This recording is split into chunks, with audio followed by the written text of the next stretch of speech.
Today is Friday, May 12th, 2017. My name is Eric Striffler, and I am going to attempt to answer 10 of your questions in 10 of my minutes. Actually, strike that. I'm going to try to answer 12 of your questions in 10 of my minutes because last week I failed. I didn't answer 2 questions within the 10 minutes, and so we decided that we were going to pile them on. So I've got to get through 12 questions in 10 minutes. Let's start the clock. At Cole McCoy on Twitter asks, what movie would be better as a TV show? More character development, story, etc. First thing that comes to mind, because I feel like it's one of the earliest times I remember thinking it, is Skeleton Twins. I know that's super random, but I'm pretty sure in my review I said that I wish it were actually a TV show. For some reason, I just loved the characters and the tone, and then just the whole thing, Kristen Wiig and Bill Hader. Pretty sure it was called Skeleton Twins, right?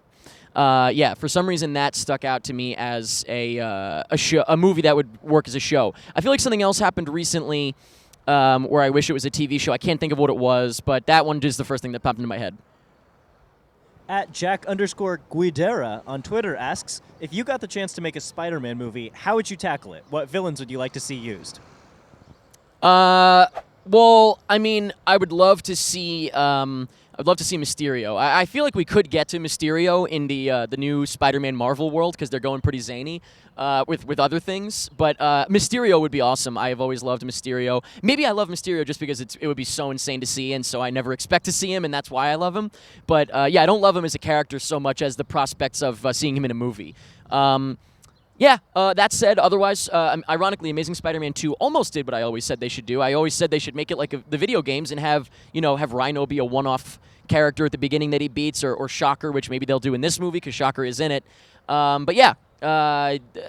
guess I don't know how I would tackle it necessarily, but I suppose Mysterio, I would love to see Mysterio. Moving on to this week, Paturo on Reddit asks, what were your favorite and least favorite subjects back in high school? Oh, my favorite and least favorite subjects. For some reason, I used to like math. I think I liked math up until I realized that there was no reason we weren't using calculators and there was no reason to learn it. I remember it was really like when it started to become like solve for X and stuff like that. I was like, this is bullshit. Why are we doing this? I don't need to know this. Math is really tough. Being a math teacher's got to be tough because everybody knows you don't need most of it. It's got to be getting increasingly difficult for math teachers these days. But I always loved English. I did like math back in the day, but I always loved English, reading and writing and just kind of creative stuff like that. And then branching off of that, I loved my creative writing class in high school. And then my high school was awesome. We actually had theater classes during the day and video classes and stuff, which I have found, I guess, to be a little bit less common in high schools, because when I went to college briefly, and when most people go to college, they're like, oh, now I get to use cameras and use editing equipment and iMac lab and stuff like that, and I had that in high school. So yeah, I don't know. Hopefully that somewhat answers the question. Josh Palmer on Facebook asks, where do you see YouTube in the next few years? I've said, when Vine was dying out, I said Vine is YouTube, but in 1 year, like what YouTube will be over 10 years, Vine is doing in 1 year. And I mean, that's a bit of an exaggeration, but certainly, I mean, I was so excited to see Philip DeFranco move over to Patreon. That's just so damn exciting to me as someone who moved on to Patreon back in 2013. I was actually just talking to my buddy, Jake Baldino, of course, on Twitter, where he was just pointing out that we did it so damn long ago, and it is so satisfying to see some of the top YouTubers going over there now. It's really justifying it. So I see YouTube maybe becoming more of just that's where you go to see Fallon. I mean, it's where everyone's going to post, but it's going to be where you go to see Fallon clips and Ellen clips and stuff like that, I think, and music videos more than what it used to be, where it's, independent stuff. I think it's going to be dominated more by, premium content, as it were. But everyone will still be around. I just think that maybe you'll watch their videos on Twitter or Facebook or something instead of going to YouTube. I don't know. That's just me. At Permonter on Twitter asks, can you tell us more about Jacob? Jacob, behind the camera, Jacob. Jacob Xiao, he is, I hate to call him an intern because he does so much, but he started out kind of as the Existence Media intern, and now he's just kind of where do we need him? We just did our thing, NYC Podfest recently, and he was a sort of a production assistant for that. Right now he's a cameraman / he's reading the questions. So he's a jack of all trades, master of none. Ironically, we're skipping a Master of None premiere right now to do this. At When I'm Gonna Die on Twitter asks, do you think a movie can be too ambiguous? Do I think a movie can be too ambiguous? Yeah, I think you have to earn the ambiguity. Absolutely, you have to give it. I think you have to give us enough. You have to give us enough, and you have to also too ambiguous. In my mind, would just mean that you don't actually know what's going on behind the scenes. Like if you've got a whole story written out that you're not telling us, then it's there. You know what I mean? Like it should be there in the details, and we could pick something out. If you're just doing it ambiguous because you didn't come up with anything, then that's when it's too ambiguous. At S. Chris Nicholas on Twitter asks, do you have a life motto? A life motto? Do I have a life motto? My new life motto that I just came up with that I'm trying to do within the next year is live nowhere, sleep somewhere. That's it. That's my new one I just came up with about a week ago, if even. At Kellum Tom Ahern on Twitter asks, who do you think should play Bond next? Idris Elba. I still think that's an awesome idea. I think Daniel Craig is great as Bond. He's totally different than the other Bonds. Not totally different, but he's pretty different. In my mind, Pierce Brosnan is James Bond because that's the one I grew up with, and GoldenEye and all that. That's the image of James Bond to me. So it's kind of funny that that's mine, and I'm sure anybody older or younger would have a different one. But yeah, so I'm totally down with Idris Elba. I think that would be a great thing. And if Idris Elba is busy, Kevin Hart. At I Am Terrell on Twitter asks, have you ever walked out of a movie or asked for your money back? Movie 43. I didn't walk out of it. I watched it till the end because whatever. Like I didn't have anywhere to be. But when it was ending, like by the grace of God, there was a glitch in the audio, and like we missed a little bit of the bloopers in the credits. And there was an employee in the theater, and I said to him, I was like, "Hey, you saw that, right? How do I know that means I can get my money back or get a refund or a free ticket or something? How do I do it?" And he sent us to the front desk, and I don't want to get too into the story because it's a funny story I'll tell someday if I haven't told it already.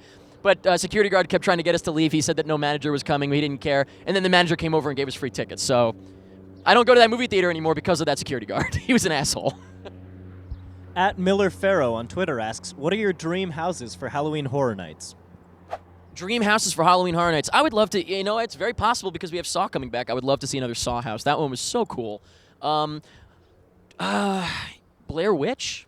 That wouldn't happen. That'd be pretty weird.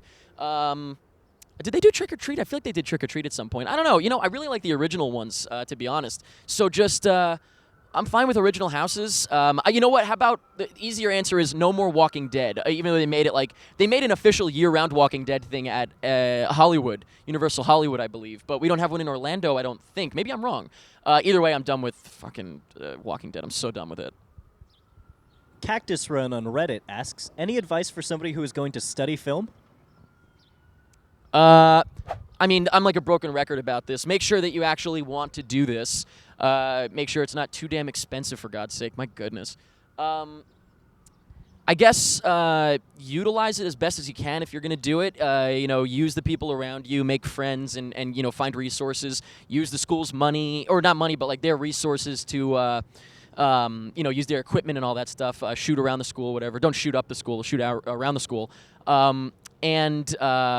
Yeah, I don't know. But also make sure it's something that you actually want to do. If you don't want to do it and someone's, be it your mom or your dad or just like all your friends are going and you don't want to be the only one not going, make sure it's something you actually want to do. That's it. It's as simple as that. If you really want to do it, then go for it. Last question. At Adam Chasm on Twitter asks, what are your favorite stores to shop at? My favorite stores to shop at? Well, all my shoes are from Aldo. I don't know why. I just every time I need a new pair of shoes, I go to Aldo first, and there's a pair of shoes that I love.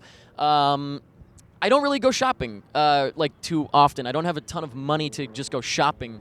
I put that money toward like food and travel. Realistically, it's not just food, but I would sooner put money toward traveling than like going shopping or something.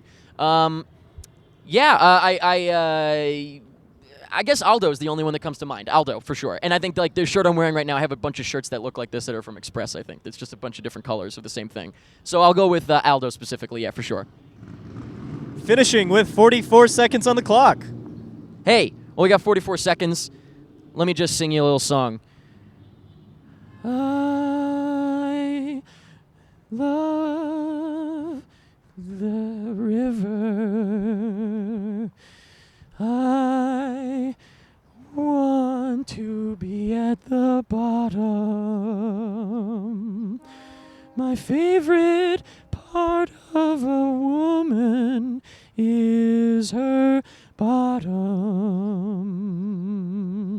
I wonder what it would be like if I was dead. Time is up.